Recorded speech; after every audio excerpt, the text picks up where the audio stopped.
Alright guys, so now that we know how to write our own custom modules and we're a little bit more familiar with them, what I want to do now is I want to start talking to you about core modules.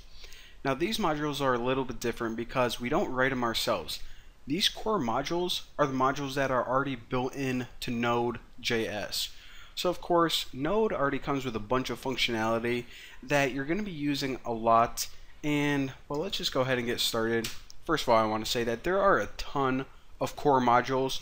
If I just take a couple tutorials and try to explain them all, then it's going to be like 8 days long. So instead of just going through all of the core modules one by one, I'm going to be explaining them to you as we need them in future programs. But for right now, I'll show you guys like one or two just to just to demonstrate them. And by the way, the common practice is this. Well, let me just go ahead and show you guys a quick one. FS, this is the file system module.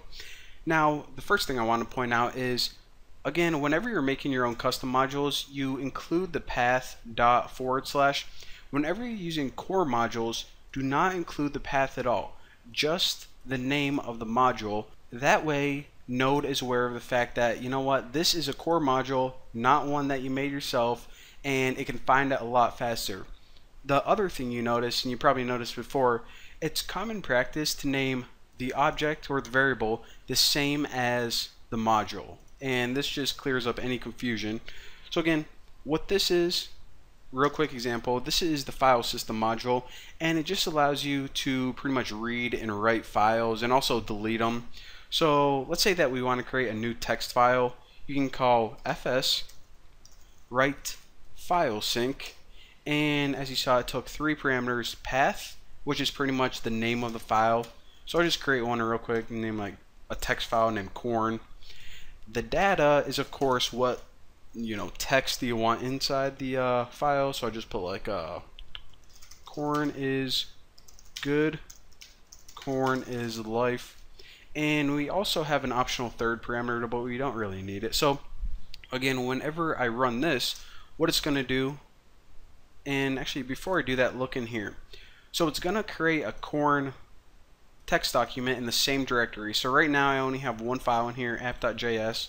Gonna run this, finished, and check it out. We now have another one. If we double click it, we can see corn is good, corn is life. So that's what that does. And of course, one other bit of code I'll show you guys real quick is how to read files. So fs read file sync, and you might expect we'll just read that file that we just created. So what this does is it pretty much reads it in, and if we want to convert it to a string, then we just call toString, and since we're logging it out, it will display in the little terminal. So let me run this. The file is created, and then it reads it and logs it out. So again, that's just a quick little demo of what a core module is. Again, we didn't write any of the code to write or read files. This is all built in Node.js for us. So let me delete this, and also let me delete this corn crap. Alright, now just to show you guys one more, I'll show you guys the path module equals require path. So the path module is really good whenever you want to work with file paths. So let me just go ahead and write 2 quick file paths. I'll put like website home, and we'll say that this is some file on our desktop in the directory called Bucky, and I'm gonna add a double slash here. And as you can see, that's obviously not something that you want, and I'm going to show you guys how we can fix that using the path module. But I'll just say like the new Boston / index.html. We'll say that it's like a website or something. Let me add one more. Like website about, and this one will be, I don't know, just like about.html with a single file. Alright. So what the path module is, like I said, is it's really good whenever you want to work with paths, because one thing that it does is it normalizes your slashes. In other words, if you guys ever noticed, different file paths on different operating systems, they either use a backslash or a forward slash, and what path module can do is it can actually normalize it depending on your operating system. So if you put like console.log and you just put like, I don't know, path normalize, what you can do here is you can just throw in a path and check out what it does. So again, actually, as you can see right here, since I'm on Windows, the slashes are backslashes. So anytime you have a path, as you can see, I wrote a forward slash right there, it will convert them all into backslashes. And another thing that it does is this. You see, yeah, we were using the right one. Alright, you see how after Bucky, I accidentally put 2 forward slashes? Well, it knows, you know what, that's obviously not what you wanted. That was probably a typo, so it converts it to 1. So you're going to use this a lot whenever you're working with web servers, and I'll show you guys how to create an HTTP server and a file server in the upcoming tutorials. But for now, I just wanted to do show you guys, and I'll show you guys a couple of other cool things around here. So let me just log 3 different things out real quick. All right. So another cool thing that you're going to want to use is this path.dir name. All right. Website about. And might as well just write them out real quick. So path.base name, website about, and path.extension name, website about. All right. So you see, whenever you have a file path, it's kind of broken up into a couple different pieces. You have the main path, the main location of it.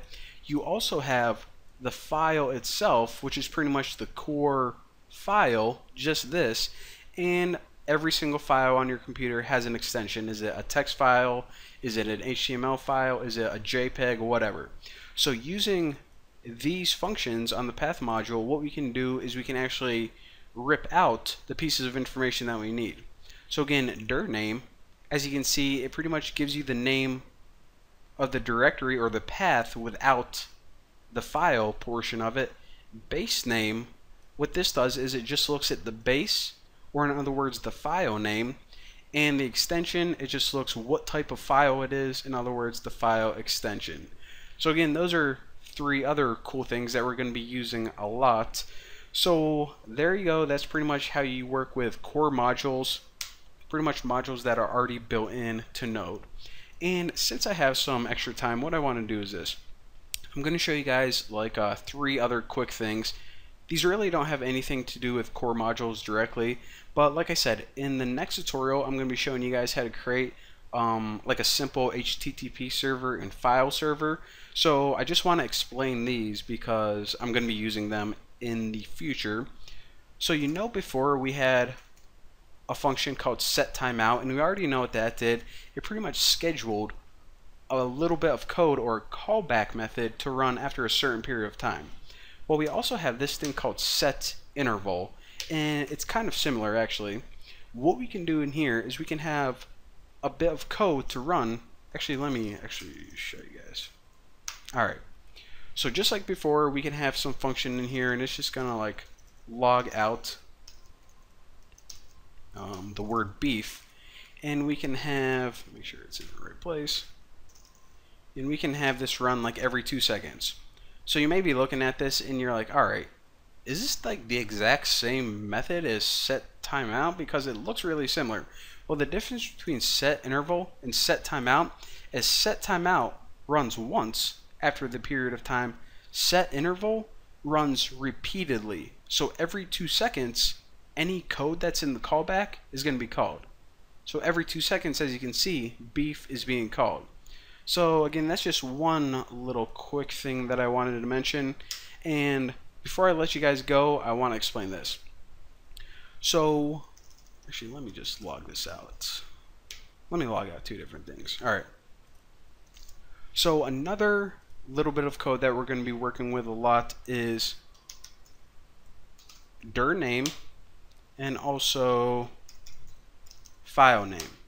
Now, this is kind of similar to what I was showing you with a path module, but essentially what this is going to do is it's going to give you the directory name, in other words, the full path, and also the file name, which is the full path plus the file plus the extension of whatever file is currently calling this code.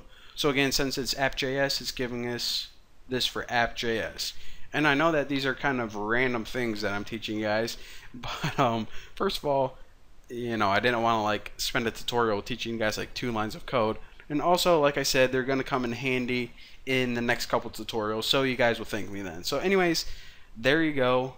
Thank you guys for watching. I'll see you next time.